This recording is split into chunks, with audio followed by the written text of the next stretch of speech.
Hello friends, and welcome back to my crafty space. In today's video, I am going to be working on my May Project Life spread for my 2018 album. For this spread, I am using the Ali Edwards Stories by the Year card collection in order to put my journaling on here, and then also for my title card. And then other than that, I just have a bunch of photos on here. This month, this would have been May, as I said in the beginning, was the month that Erin and I did our gender reveal party. So I've got this big picture over here as a feature because that's a really big part of the stories from this particular month. And then I have a couple of other stories here and there that I'm telling about for this month in particular. And you know, the nice thing is that I actually had quite a few photos that I could go through and select for this month. Not enough yet to do weekly spreads, but enough that I could fill a 2-page spread, and that makes me pretty happy. So what I'm going to do is I'm going to put you on fast forward while I get my title card created, and then as I go through my stash to figure out how I want to embellish this spread using some things from my stash. So that should be pretty fun to do here as well. So I'm going to put you on fast forward, we'll get you started, and I'm going to go ahead and dive right in. To get started on the spread for this week, the first thing I'm going to do is pull out my May Stories by the Month stamp sets in order to create my title card. Now, starting in May, I don't have the newer Ali Edwards kits yet. So in the past, for February and March, I used the February looks like this, March looks like this, April looks like this, and then now for May, I don't have that stamp. So instead, I grabbed this one that says, "This is May."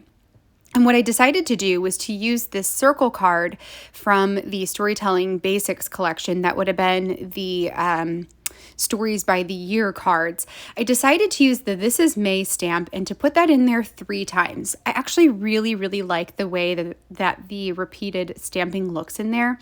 I like that the font is a little bit daintier, I want to say. It just looks really nice and is visually pleasing.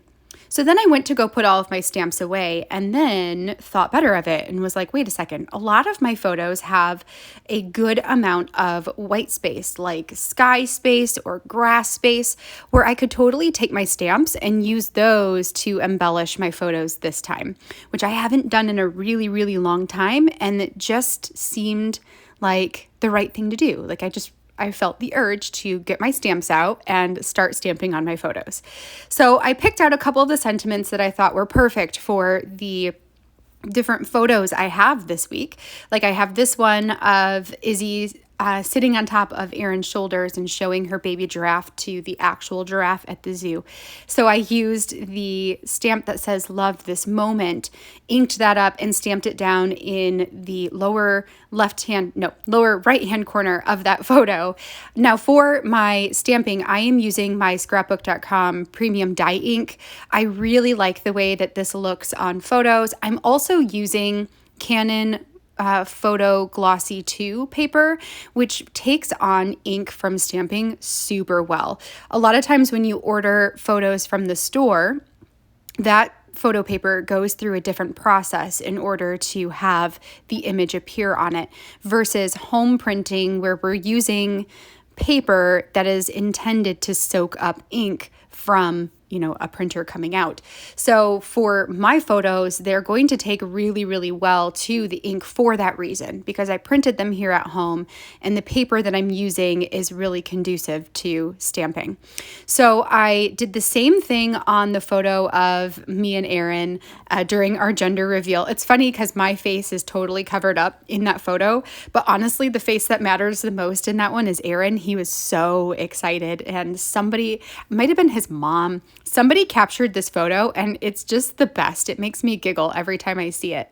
So I used the stamp set that says "Celebrating" and I stamped it up in the upper right-hand corner in the sky section, and then put the stamp away, and then decided, you know what, I kind of want to do the same thing with the 3 times, like repeating the stamping 3 times on that photo. And I'm really glad it did, because it filled up the space, but it also gives a nod to the title card as well. They seem to tie together. And then I used a last stamp set down on the bottom photo where Izzy and Aaron are sitting on top of a play structure. And I stamped Time with You up in the sky of that photo.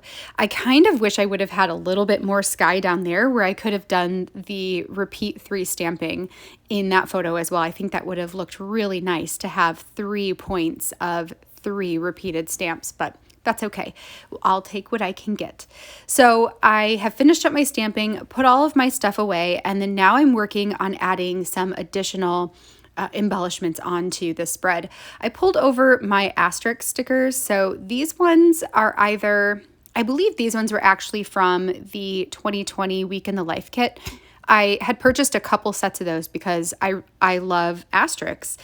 Generally speaking, chipboard is my favorite embellishment to use, but I really like specific shapes. I really like to use asterisks. I really like to use hearts, and I really like to use the what I want to say, like the rectangle oriented ones. Those are typically the ones that I like to, and that I go for the most when I am embellishing like this. So having the asterisks there, I tried to move them around the spread so that we get a lot of the colors from one side to the other. So like the photo from the gender reveal, I added a red asterisk sticker because the left side of this page of this entire spread here has a bunch of red in it, so it helps to bring the red to the opposite side as well. I also have a picture from going out to dinner at a local restaurant, a new restaurant that came to town, and it was really hard to figure out how to add an embellishment there without having it blend into the background. So instead, I grabbed out a label, I stuck a tiny phrase sticker that just says dinner in there, and then put a chipboard next to that.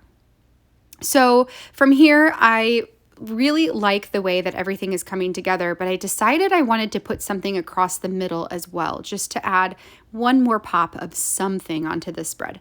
So I'm going to go through my tiny phrase stickers. I will find a set of white ones that I like, and I'm going to pick one for each of those 5 photos in the middle. For photos this week, I have a couple from a day at the park, where we found a new park that's kind of close to home. I said in my journaling that was Grand Rapids, and I meant to say Grand Blanc, but whoops, oh well. And then the photos next to that were from our visit to the zoo. I believe this is when we first signed up for our family membership at the zoo, and we've kept it ever since. And the zoo has quickly become one of our most favorite places to go.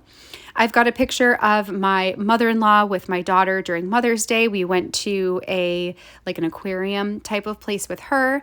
Then I've got some photos from dinner at the local restaurant, which is a Korean barbecue restaurant, and it is amazing. And then the last photo, the big one, is from the gender reveal. Since Jonah was our second child, we weren't going to do any kind of baby shower, so we decided to find out his gender and reveal it in a party, and we just had the best time with that. So those are the stories. All right, friends, that completes my May spread for 2018. This one was really, really fun to do. It's been a long time since I have stamped on my photos as embellishments, and man, that just felt really good. So I loved doing this repeat celebrating up here to mimic the repeat This Is May, and then just a couple of other stamp sentiments there on my photos. So super loved the way that that turned out. And then just keeping the embellishing light on top of that, adding a few phrase stickers across the middle, and then the asterisk chipboard to tie everything together. I think this one turned out really, really nice. I hope that you have enjoyed watching this week's spread come together, and I hope that you feel inspired to work on your Project Life spread this week, or whatever project it is that you're working on, whether it's past, present. I wanted to say or future, but I mean, I guess you could do a future project, but it's just kind of funny. Anyway, past or present, I hope that it encourages you to get to your craft table this week and tell some of your stories. I will be back again next week with the next spread for this album. I cannot remember if I have a full week for the beginning of June or if my first June spread is going to cover 2 weeks, but when I come back next week, I will let you know how that's going to work. But I believe it's like a 2-week time frame. And then after that, I have enough content to do weekly spreads again, which is going to be really fun because we're going to get into some more of the nitty-gritty type of storytelling. So the little small things that really make such a big difference when you can document them in order to remember them. So I'm very excited to get into those. Until next time, I hope that you all have a wonderful rest of your day, an awesome week ahead, and I will catch you all in the next video. Bye, friends.